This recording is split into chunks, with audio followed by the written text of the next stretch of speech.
data scientist. Apa sih data scientist ini?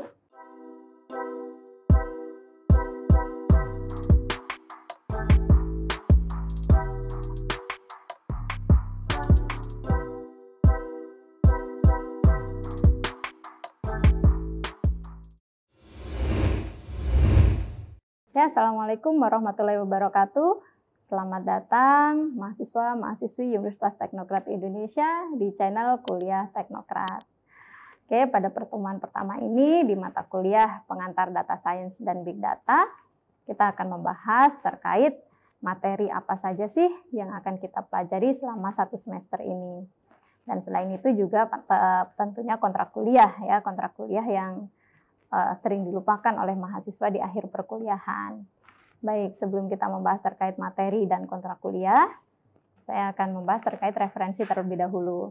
Referensi yang kita gunakan pada 1 semester ini ada karyanya Stephen S. Kayna yang berjudul The Data Science Design Manual, kemudian karyanya Profesor Murtaza Haider yang berjudul Getting Started with Data Science, kemudian dari program Data Science yang berjudul Pengantar Data Science dan Aplikasinya bagi Pemula, kemudian karyanya Budi Santoso dan Ardian Umam yang berjudul Data Mining dan Big Data Analytics, Teori dan Implementasi menggunakan Python dan Apache Spark. Oke, nah untuk materi apa saja yang akan kita pelajari selama 1 semester? Oke, yang pertama ada pengenalan data science dan data scientist.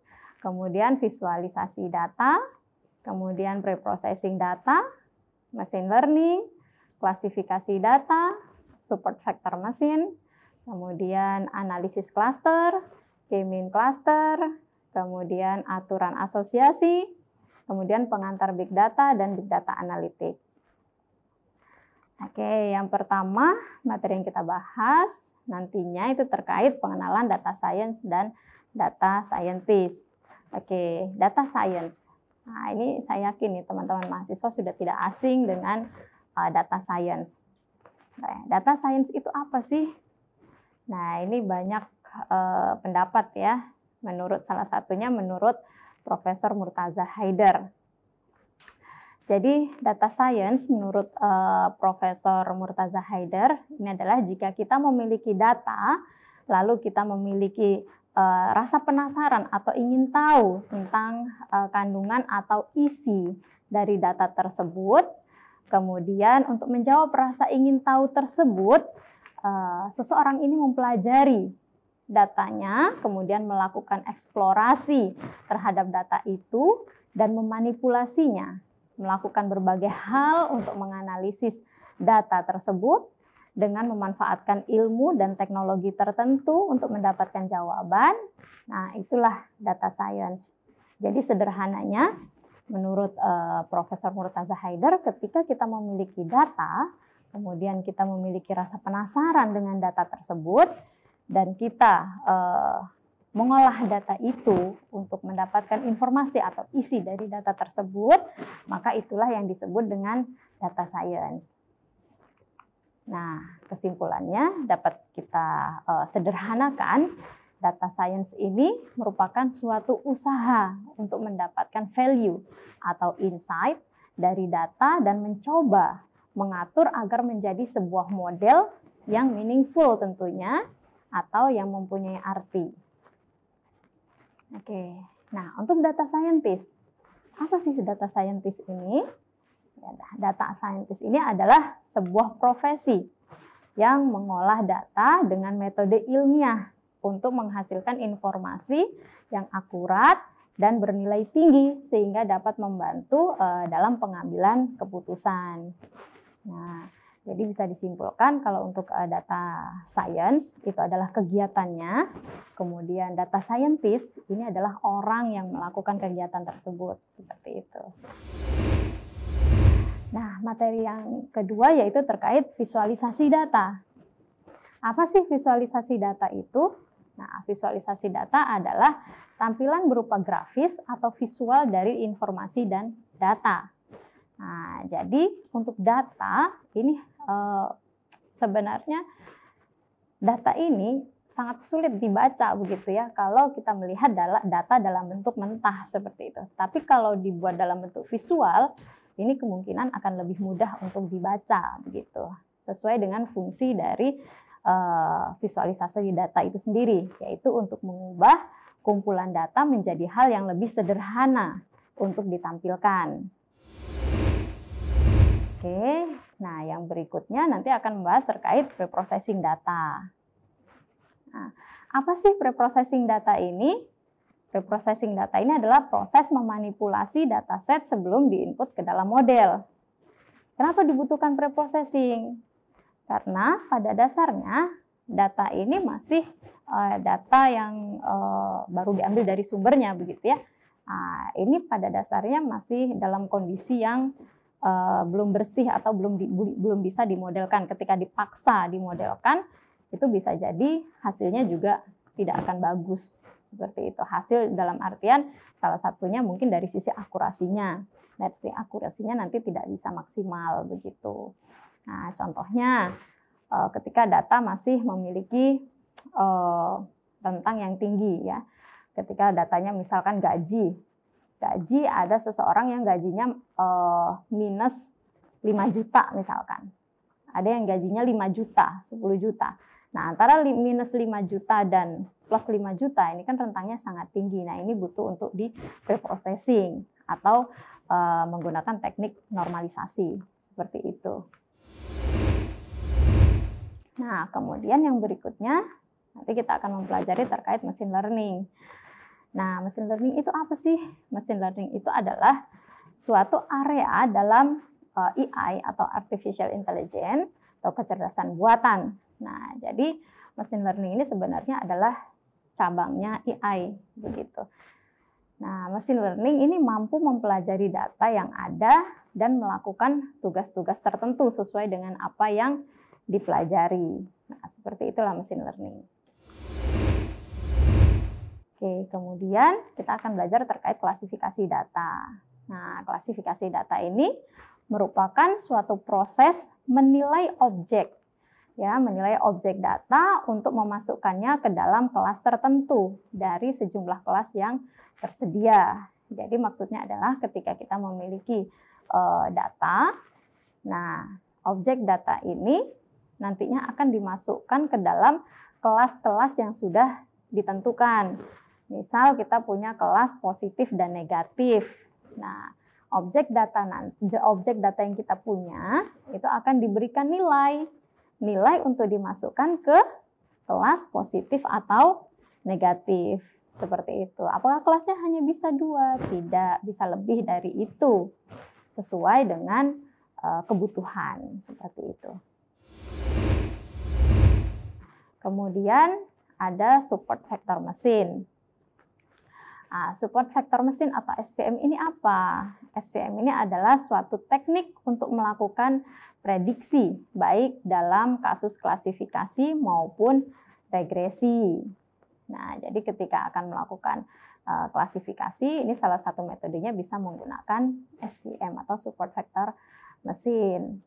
Nah, contohnya seperti yang Anda lihat saat ini. Nah, poin yang utama dari SVM itu adalah bagaimana mendapatkan pemisah atau hyperplane terbaik dari beberapa kemungkinan hyperplane yang terbentuk seperti itu. Nah, kemudian analisis cluster. Analisis cluster atau analisis kelompok ini adalah pekerjaan mengelompokkan data atau objek yang didasarkan hanya pada informasi yang ditemukan dalam data yang menggambarkan objek tersebut dan hubungan di antara keduanya. Oke, jadi untuk analisis cluster ini berbeda dengan klasifikasi. Walaupun memang konsepnya sama-sama pengelompokan, namun cara pengelompokannya berbeda. Kalau untuk klasifikasi, ini berbasis pada label kelas. Ya. Kalau untuk analisis cluster, ini tidak memiliki label kelas, tetapi berdasarkan pada karakteristik dari data itu sendiri. Nah, itu perbedaan antara klasifikasi dan analisis klaster. Oke, yang berikutnya ada K-mean cluster. Nah, metode K-mean cluster itu merupakan metode analisis kelompok yang mengarah pada pemartisian atau partisi N objek, ya objek pengamatan ke dalam kelompok klaster atau K kelompok klaster, sehingga objek yang mempunyai karakteristik yang sama itu akan dikelompokkan dalam suatu klaster yang sama, dan objek yang mempunyai karakteristik yang berbeda atau karakteristik yang berbeda itu akan dikelompokkan dalam klaster yang lain, seperti itu. Oke, yang berikutnya terkait aturan asosiasi. Nah, aturan asosiasi atau association rules atau analisis afinitas ini berkenaan dengan studi tentang apa bersama siapa. Contohnya, ketika kita berbelanja, pasti kita akan mendapatkan bukti transaksi ya atau struk belanja. Nah, di dalam struk belanja itu terdapat daftar apa yang dibeli, apa yang kita beli. Nah, di situ akan terlihat bahwasanya ketika membeli suatu barang A itu bersamaan dengan barang apa, seperti itu. Nah, itu akan dapat dilihat dari sisi asosiasinya. Apakah barang A itu memiliki asosiasi dengan barang B, C, D, dan seterusnya. Oke, nah itu adalah aturan asosiasi. Yang berikutnya yang akan kita pelajari yaitu terkait pengantar big data atau big data. Nah, big data itu apa? Big data itu adalah sesuai dengan namanya ya, itu adalah sebuah himpunan data yang sangat besar yang tidak mampu diolah oleh sistem komputer dan perangkat lunak konvensional dan memiliki karakteristik tertentu, yaitu volume, variety, dan velocity. Oke, apa sih volume, variety, dan velocity itu? Nah, ini nanti akan kita pelajari lebih lanjut di pengantar big data. Oke, kemudian big data analitik. Nah, big data analitik ini adalah proses mengeksplorasi data yang jumlahnya sangat besar dan jenis data yang bermacam-macam pastinya, dengan tujuan untuk mendapatkan informasi yang berharga. Oke, nah itu adalah materi-materi yang akan kita pelajari selama 1 semester. Oke, selanjutnya seperti yang saya sampaikan di awal, kita akan membahas terkait kontrak perkuliahan juga. Nah, untuk kontrak perkuliahan yang pertama yaitu terkait kehadiran. Kehadiran minimal 80%, ini sudah biasa ya, sudah tidak asing.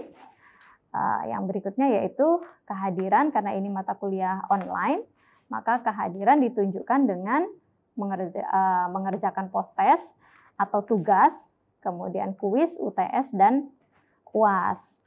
Nah, di sini untuk pertemuannya karena ini 2 SKS, pertemuannya itu ada 16 kali pertemuan, yang mana nanti terdiri dari 13 pertemuan itu ada post-test ataupun tugas, kemudian 1 kali kuis, 1 kali UTS, dan 1 kali UAS.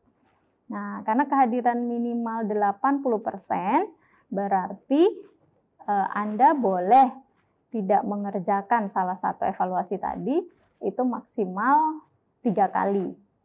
Seperti itu. Nah, kalau 4 kali berarti sudah masuk 75%.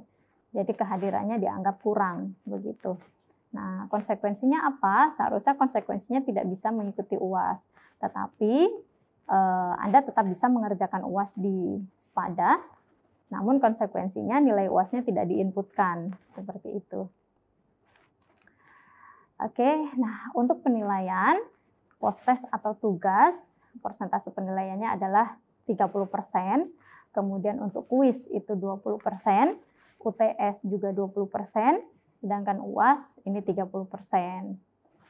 Oke, untuk interval nilai Nah, jika Anda ingin mendapatkan nilai A, itu minimal yaitu 80%, 85% atau dari range-nya, yaitu dari 85 sampai dengan 100 itu untuk nilai A, kemudian 75 sampai dengan 84 itu B, kemudian 65 sampai dengan 74 itu adalah C, 55 sampai dengan 64 itu adalah D, dan 0 sampai dengan 54 itu adalah E. Oke, ini pilihan ada di mahasiswa ya, mau memilih yang versi mana. Oke, baik. Itu saja pembahasan kita kali ini. Saya akhiri. Wassalamualaikum warahmatullahi wabarakatuh. Terima kasih sudah menyaksikan video pembelajaran ini. Jangan lupa like, komen dan subscribe, serta nyalakan tanda loncengnya agar kalian tidak ketinggalan informasi update lainnya.